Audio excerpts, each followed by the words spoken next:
Hello everyone, this is Ayushi and I am back with Psychology Lecture Series for Class 12. हम chapter 9 developing psychological skills के बारे में पढ़ रहे हैं, जिसके पार्ट 3 में हमने स्पेसिफिक स्किल्स कम्युनिकेशन के बारे में डिस्कस किया था। उसी कॉन्सेप्ट को आगे बढ़ाते हुए इस पार्ट में हम स्पेसिफिक स्किल्स के साइकोलॉजिकल टेस्टिंग और इंटरव्यूइंग स्किल्स के बारे में डिटेल में पढ़ेंगे। फर्स्ट ऑफ ऑल हमें ये पढ़ना है साइकोलॉजिकल टेस्टिंग स्किल्स क्या होती हैं। साइकोलॉजिकल टेस्टिंग वर्ड से ही हमें समझ में आ रहा है जब हम किसी भी साइकोलॉजिकल ट्रेट को या किसी भी साइकोलॉजिकल चीज को टेस्ट करते हैं या उसे नापते हैं तो it involve psychological assessment evaluation यानी कि हम जब किसी दिमागी स्थिति को असेस करते हैं या उसे इवैल्यूएट करते हैं किसी इंसान के किसी समूह के तो उसे हम साइकोलॉजिकल टेस्टिंग कहते हैं। साइकोलॉजिकल टेस्ट बनाए गए हैं मेनली इस कारण से ताकि वो दूसरों के बीच में जो अंतर होते हैं इंडिविजुअल डिफरेंसेस होते हैं उनको पढ़ सके। फॉर एग्जांपल इंटेलिजेंस में एप्टीट्यूड में अचीवमेंट में फिटनेस और पर्सनालिटी में लोग एक दूसरे से अलग होते हैं, किसी का भी ये सारी चीजें सेम नहीं होती हैं। तो उनके अंदर जो ये अंतर आते हैं, जो ये अलग होते हैं, उनको पढ़ने के लिए हम साइकोलॉजिकल टेस्ट के द्वारा उन्हें पढ़ते हैं। नेक्स्ट है कुछ ऐसे साइकोलॉजिकल टेस्ट भी बनाए हैं जो इंसानों के साथ-साथ ग्रुप्स को यानी समूह को भी पढ़ते हैं।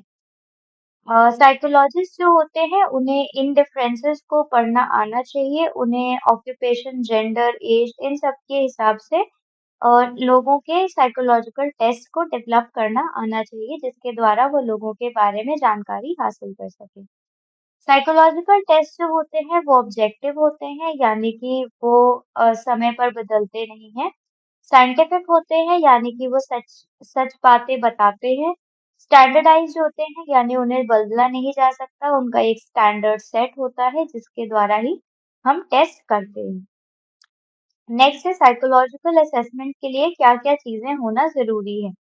साइकोलॉजिकल असेसमेंट एक स्किल होती है जो साइकोलॉजिस्ट के पास होना जरूरी होती है, जिसके द्वारा वो लोगों से जानकारी हासिल कर सके और उसके हिसाब से वो अपनी थ्योरी बना सके। जो भी स्किल साइकोलॉजिकल असेसमेंट के लिए जरूरी होती है वो यहाँ पे लिखी गई हैं, जिसमें से पहली है कि साइकोलॉजिस्ट के पास मेथड्स को सेलेक्ट करने की क्षमता होनी चाहिए जिस पर वो टेस्ट कर सके। नेक्स्ट है कि साइकोलॉजिस्ट डेटा गैदर करने के लिए कोई स्पेसिफिक टूल इस्तेमाल कर सके जिसके द्वारा वो डेटा अच्छे से ले सके लोगों से। नेक्स्ट है उन्हें साइकोमेट्रिक इश्यूज और अलग-अलग प्रकार की असेसमेंट के मेथड्स को इस्तेमाल करना आना चाहिए। इसके बाद है कि वो डिफरेंट जहाँ-जहाँ से उन्हें डेटा इकट्ठा हुआ है, उन डेटा को लेकर वो चीज़ें समझ सके, उसका एनालिसिस करना उन्हें आना चाहिए। नेक्स्ट है उन उस हिसाब से उनको डायग्नोसिस करना भी आना चाहिए, ताकि वो चीज़ों को समझ सकें और उसको रियल लाइफ में इम्प्लीमेंट कर सकें। नेक्स्ट है कि जो साइकोलॉजिकल टेस्ट होते हैं, वो एक मैनुअल के द्वारा ही किए जाते हैं। हर साइकोलॉजिकल टेस्ट का एक मैनुअल होता है जिसके बेसिस पर वो टेस्ट किया जाता है। उस मैनुअल में ये सारी चीज़ें लिखी होती हैं, जिसमें से पहला होता है कि ये टेस्ट क्यों किया जा रहा है, ये टेस्ट किन लोगों के ऊपर किया जा रहा है, इस टेस्ट का क्या वैलिडेशन है यानी कि वो जो चीज़ मेज़र करना चाहता है, वो मेज़र कर रहा है या नहीं। इस टेस्ट का एक्सटर्नल क्राइटेरिया क्या है यानी कि इस टेस्ट को हम और कितनी जगहों पर इस्तेमाल कर सकते हैं। रिलायबिलिटी इंडाइसेस यानी कि इस टेस्ट के दौरान कितने एरर्स होने के या गलती होने के कितने चांसेस हैं। स्टैंडर्डाइजेशन सैंपल का मतलब होता है कि जब ये टेस्ट बना था तो उस दौरान ये किनके ऊपर टेस्ट किया गया था। फिर है कि इस टेस्ट को करने में कितना समय लगता है, इस टेस्ट की स्कोरिंग कैसे होती है, इस टेस्ट के नॉर्म्स क्या हैं। यानी कि नॉर्म्स का मतलब होता है कि ये टेस्ट हम किन-किन जनता के ऊपर कर सकते हैं और उनके क्या रूल्स होते हैं करने के लिए। फिर है कि ये टेस्ट किसी और चीज़ की वजह से प्रभावित तो नहीं होता जैसे स्ट्रेस या लोगों का होना। और लास्ट है इन टेस्ट की क्या-क्या खामियां हैं या लिमिटेशंस। इसके बाद हम इंटरव्यूइंग स्किल्स पे आते हैं जो कि साइकोलॉजिस्ट में होना बहुत ज़रूरी है। इंटरव्यू जो होता है वो किसी मकसद से किया जाता है, 2 लोगों के बीच की बातचीत होती है, जो एक स्पेसिफिक क्वेश्चन आंसर फॉर्मेट में किया जाता है। इंटरव्यूइंग जो होता है वो होता है फॉर्मल, यानी कि ये एक स्ट्रक्चर फॉलो करता है, उसका पहले से बनाया हुआ एक मकसद रहता है। इंटरव्यू कई प्रकार के होते हैं जिनके एग्जाम्पल्स यहाँ पे लिखे गए हैं। इंटरव्यू करने से पहले इंटरव्यू फॉर्मेट बनाना जरूरी होता है जिसके द्वारा ही इंटरव्यू कंडक्ट किया जाता है। जब इंटरव्यू करने का मकसद पता चल जाता है, उसके बाद इंटरव्यूअर एक इंटरव्यू का फॉर्मेट बनाता है जिसके द्वारा वो स्टडी करता है। इंटरव्यू फॉर्मेट 3 भागों में विभाजित है। पहला ओपनिंग, दूसरा बॉडी और तीसरा क्लोजिंग होता है। इसको हम नेक्स्ट स्लाइड में डिटेल में पढ़ेंगे। इंटरव्यू के फॉर्मेट में जो ओपनिंग होता है, इसमें जो इंटरव्यूअर होता है वो रैपो फॉर्म करता है। रैपो फॉर्म करने का मतलब होता है जब हम इंटरव्यू से पहले क्लाइंट से बातचीत करते हैं उसको कंफर्टेबल करने के लिए, तो उसको हम कहते हैं रैपो फॉर्मेशन। नेक्स्ट होता है बॉडी ऑफ द इंटरव्यू। ये इंटरव्यू का मेन पार्ट होता है जिसमें इंटरव्यूअर क्वेश्चन पूछता है इंटरव्यूई से ताकि वो उससे जानकारी हासिल करे और उस डेटा से अपना स्टडी कंप्लीट कर सके।